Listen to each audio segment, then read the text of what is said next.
Hello, welcome to Neon Mushroom. If you've been here before, welcome back. This is a different camera angle for the EDH gameplay. I like this. I did a video yesterday on the spoilers from the new set Zendikar Rising.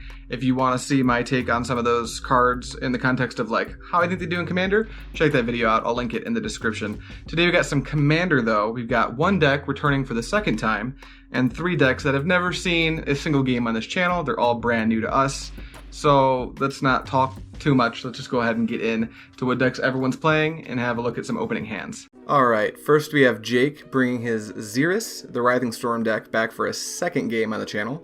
He keeps a 6-card hand of Alchemist Refuge, Flooded Strand, Cultivate, Seaborn Muse, Ogre Battle Driver, Perforos, God of the Forge, and he does end up shipping an opposition to the bottom of his library. And then for the first new deck to the channel we have today, we've got Guy playing Mogis, God of Slaughter. He keeps a 6-card hand as well with Sulphurous Springs, Inventor's Fair, Arcane Signet, Ensnaring Bridge, Polluted Bonds, Greed, and he does have to ship a copy of Decree of Annihilation to the bottom of Library. New deck number 2, I'll be playing Illuna, Apex of Wishes. I actually have Ghidorah, King of the Cosmos as the version, but that doesn't really matter too much for gameplay. I keep a 7-card hand with Yavimaya Coast, City of Brass, Nature's Lore, Paradise Druid, Green Sun Zenith, Selhana Ledgewalker, and a Prime Speaker, Zagana. And Aiden's here with new deck number 3, playing Grimgrin, Corpseborn. It's a zombie tribal deck. He's keeping a 7-card hand with Zombie Master, Plague Belcher, Phyrexian Arena, and 4 lands in Island, Urborg, Flooded Strand, and a copy of Watery Grave. Jake wins the die roll, so he's going to lead on Flooded Strand, cracking it immediately for a Ketria Triumph, passing to Guy. Guy will go ahead and drop Sulphurous Springs as his land for turn, and then I'll wait for Jake to actually drop his land into play so I can put Yavimaya Coast into play as my land for turn. Passing over to Aiden, he'll just draw a card, play a Flooded Strand of his own, and he'll immediately crack it, losing a life to get Sunken Hollow into play tapped, passing the turn back over to Jake. Jake will just draw a card, play a Rootbound Crag as land for turn, and play Cryptolith Right, passing the turn right back over to Guy. After drawing his card, Guy's going to drop Inventor's Fair, tap 2 mana, and cast Arcane Signet, shifting the turn over to me. I'll draw my card, play Flooded Grove as my land for turn, filter some mana into the Flooded Grove, losing a life, and playing Selhana Ledgewalker. Then Aiden will go ahead and move to his first main phase, put a Watery Grave into play tapped, and pass to Jake. Jake drops an Alchemist Refuge, and then he's going to go ahead and tap out here for a copy of Cultivate. Cultivate's going to go grab a basic island and a basic forest. One's going to go to play, one's going to go to his hand. After that point he's got nothing else, so he ships the turn back over to Guy. Guy's going to untap and draw for turn. Unfortunately, he misses his land drop here, but lucky for him, he at least has a Mind Stone to play on his third turn here. Then he passes it back over to me. I'll play a City of Brass as my land for turn, and then I'm going to filter some mana into that Flooded Grove, losing another life, and I'll play Nature's Lore. Nature's Lore is going to get Stomping Ground, I'll shock it into play, and after resolving that, I'm going to tap 2 more mana and play Paradise Druid. At that point, I'm going to go straight into combat and hit Guy for 1 with my Selhana Ledgewalker, passing the turn over to Aiden. Aiden will untap, draw his card for turn, he'll drop a basic island as land for turn, and then I'll play Phyrexian Arena, shipping the turn back over to Jake. Moving right along to turn 4, Jake drops a basic forest, then he taps 4 mana for a copy of Ogre Battle Driver. Synergizes pretty strongly with his commander and Cryptolith Rate, we'll see that in a little bit. Guy will draw a card, and then he'll play basic Swamp as land for turn.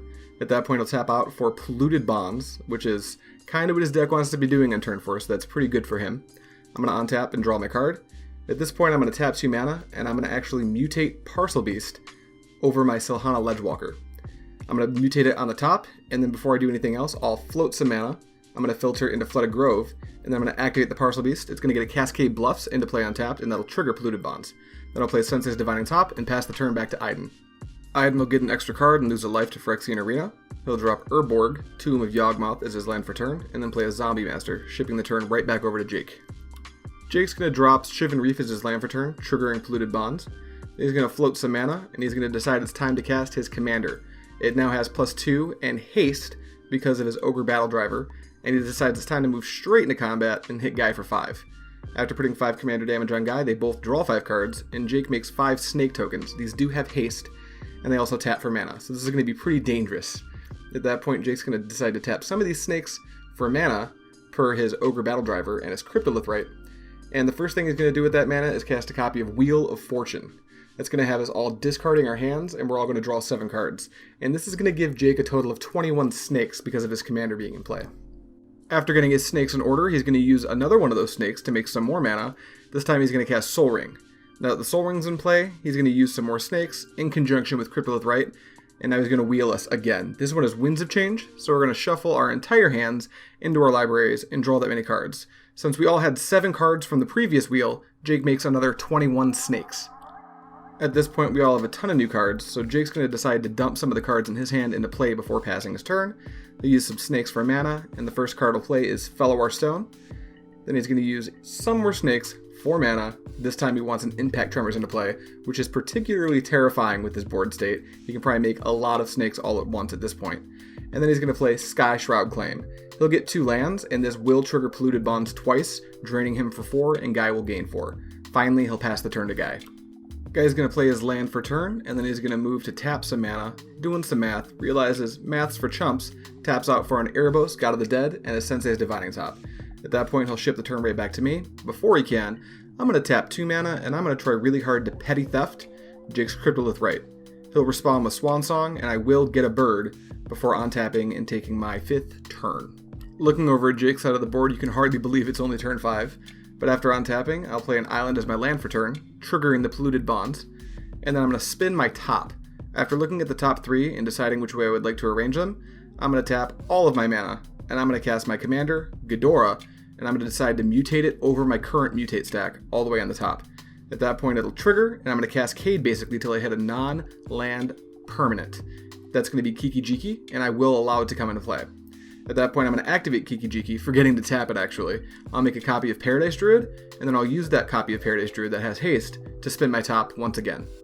After stacking the top of my deck for the second time this turn, I figure it's time to head into combat, and I'm actually going to turn my whole team sideways, which is going to be my commander and the bird token, the Swan, over at Guy for a total of 8 damage. 6 of it will be commander damage. At that point, I'm going to pass the turn to Aiden. After drawing his card for turn, he'll draw an additional card off of the Phyrexian Arena, then he'll drop Island as land for turn, which triggers Polluted Bonds. He's going to cast Mausoleum Secrets, which is going to have him looking through his library, and he winds up grabbing himself a copy of Gravecrawler. Now, Gravecrawler is actually a pretty important combo piece in this deck. A lot of people who play Zombie Tribal might know this. He's going to wind up tapping 1 black and playing the Gravecrawler. Then he's going to tap the rest of his remaining mana, and he's going to play Arcane Signet. And he's not quite done yet. He wants to tap that Arcane Signet for a copy of Mystic Remora. Then he's going to ship the turn right back over to Jake. The first thing Jake does this turn is he looks around and asks, is everybody tapped out? Which is never good news, especially when you're someone in Jake's position. After realizing that everyone is in fact tapped out, he's going to tap some mana and he's going to play Beastmaster Ascension. He has an insane amount of snakes right now. So we do some math, we do some counting, realize that we don't even really need to count at all. Jake turns everything sideways, divvying up the attackers between the 3 of us. That triggers Beastmaster Ascension, and that kills us all, leaving Xyris as the winner of the game on turn 6. That one was pretty fast. Jake's deck did exactly what his deck's designed to do. In fact, I'm going to go ahead and take some liberties here and say that that was Jake's nut draw. That's about as good as that deck's going to perform, and that's about as fast as it can go. So it seemed like it just outranked all of our decks 2-1 easily, and it probably was one of the most powerful decks in the pod. But certainly that's not how those games typically go. But I'm super glad we caught that one on camera. It was really, really good. The double wheel, all that stuff. We'll get to the victor in just a moment. I do want to go over some things that happened in the game for Jake that were just outstanding. But we'll start with the new decks. And I'd like to start first with Guy's deck, which didn't appear to do a whole ton, and there's a good reason for that. He was playing Mogis, God of Slaughter.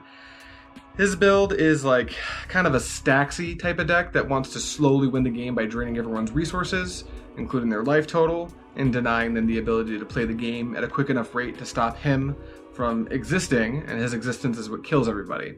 So that's something to keep in mind. The deck's actually pretty cool, but I think in a pod like ours, where we're not quite playing CDH, so some of the things we're doing are a little bit Timmy. You know, we're being a little bit reckless with the way we play sometimes. I think what'll happen a lot of the time is someone will go off and then no one else has a force of will, so Mogis just gets yeeted on turn 6. We all got yeeted on turn 6, but that's fine.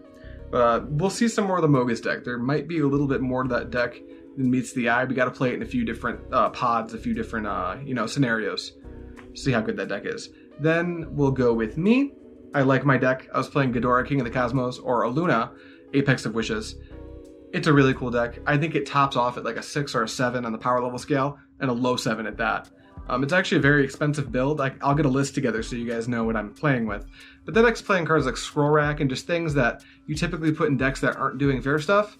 And it needs those cards just to be able to hang in a pod. But I really like that deck. I love the mutate mechanic. I'm looking forward to experimenting with the mutate mechanic more in Commander. And that deck is really cool. It's got a lot of cool things it can do. I won't go too far into it because everything you saw in that game is pretty much verbatim what the deck wants to be doing, kind of.